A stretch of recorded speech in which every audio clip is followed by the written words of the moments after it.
இந்த வேலை இந்த காசு வந்து யாருக்கா அவர் செலவு பண்ணாங்க. சமுதாயத்துல இருந்து வெளிநாட்டில் உழைச்சாங்க பாருங்க, அவங்க அங்க இருந்து நம்பி அனுப்புனாங்க. தமிழ்நாடு வந்து ஒரு 1,50,000 ரூபா, துபாயில இருந்து கத்தார்ல இருந்து எல்லா நாட்டுல இந்த காசு. அப்ப அன்னைக்கு நம்ம ஒரு தனிப்பட்ட நபர் பாட்டி இந்த காசு செலவு பண்ணி அவருக்காக நம்ம வேலை பார்ப்போம். இது பூரா எப்படி இருந்துச்சு? இந்த வாட்ஸ்அப், பேஸ்புக், இந்த லிங்க்ல வந்து 16,000 ஓட்டு வாங்கினான் அன்னைக்கு. எதுவுமே ஒரு அறிமுகமாளர் பாட்டி 16 ஓட்டு வாங்கினான். அடுத்து நடக்க போற எம்பி எலெக்ஷன்ல வந்து தலைவர் எல்லாருக்கும் தெரிஞ்சாள்.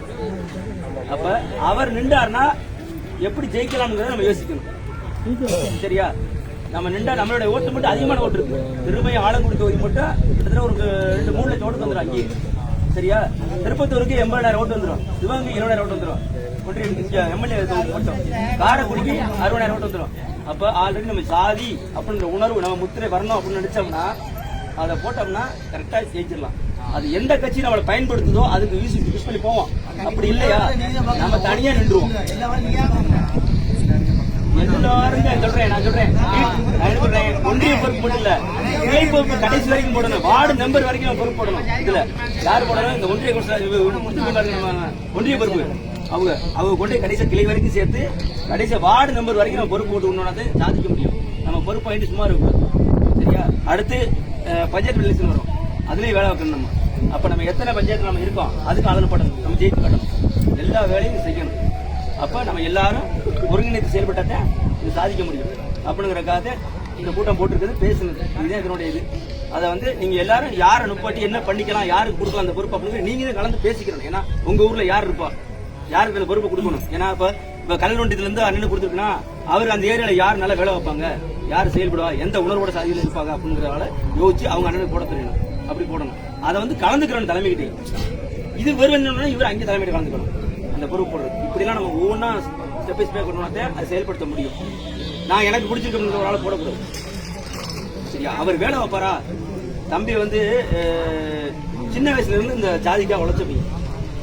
சரியா? நின்று ஒரு தனியா ஒரு திருப்பத்தூர் எம்எல்ஏ தொகுதிக்கு நின்று ஒரு 5,000 ஓட்டு வாங்கியிருக்காப்ல. அப்பயே எனக்கு இந்த ஜாதிக்கா உழைச்சிட்டு ஏன் தனியா ஒரு மாவட்ட பொறுப்புல தனியா தொடங்கிட்டான், ஒரு ஜாதி அமைப்பை உருவாக்கிட்டான்.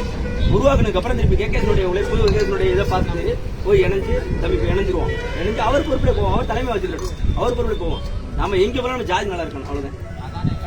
இதுதான் ஜாதி நல்லா இருக்கணும் அப்படிங்கிறதுக்காக உழைச்சுக்கிட்டு இருக்கான். சில பேர் வந்திருக்கீங்கன்னா எல்லாரும் அவங்க 100 மெடல் போட்டு வந்திருக்கீங்க. உங்களுக்கு தான் என்ன உணர்வு இருக்கிறனாலதான் ஜாதியுடைய உயரணும்.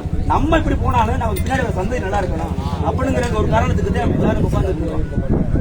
சரியா? என்னன்னா அன்னைக்கு நிற்கும் போது உங்களுக்கு யாருக்கு மட்டும் தெரியும். அன்னைக்கு நிற்கும் போது என்ன பிஜேபி கூப்பிடுறாங்க. அன்னைக்கு 2 வேலை பிறகு கண்ணன் பிஜேபி மாவட்டத்தில் கண்ணன் சொல்லி அப்போ கூப்பிட்டு பேசுறாங்க. பேச்சுவார்த்தைக்கு அவங்க கூப்பிடுறாங்க. நான் வர முடியாது, ஜாதிக்கா நின்ட்டேன் அப்படின்னு சொல்லி சொல்லும்போது இல்லைன்னா அவன் தம்பி போட்டுருவோம் அப்படின்றாங்க. சரியா? அப்படி போனா இந்த சாதிக்கா உயிர் போயிடுச்சு அப்படின்னு இறங்கி வேலை பார்த்து அந்த இடத்துல ரோட்டு வாங்க. சரியா? போனா ஜாதிக்கா போயிட்டு அந்த உயிர் அப்படின்னு சொல்லி எங்க அண்ணன் கூப்பிட்டு கண்ணீர் சொன்னாரு. அப்படி கண்ணீர் ஏய் இந்த மாதிரி பணத்துக்காக பேசுறா அவன்கிட்ட ஒன்னும் பணத்துக்கு வா, இல்லைன்னா நீ ஒதுங்கிக்க, உன் தம்பி இந்த வேலை பார்க்கலாம் அப்படின்னு கூப்பிட்டாங்க. அந்த போனா இந்த வேலை வாங்கி நம்ம ஒரு 26 பேர் நின்றதுல 6வது இடம், 20 பேரை பின்னத்திலே 6வது இடம் நம்ம அன்னைக்கு எம்பி எலெக்ஷன். அப்ப இப்ப ஒருத்தர் பெரிய முகம் தெரிஞ்சவர் நமக்கு, அவரை வச்சு நம்ம ஏன் சாதிக்க முடியாது?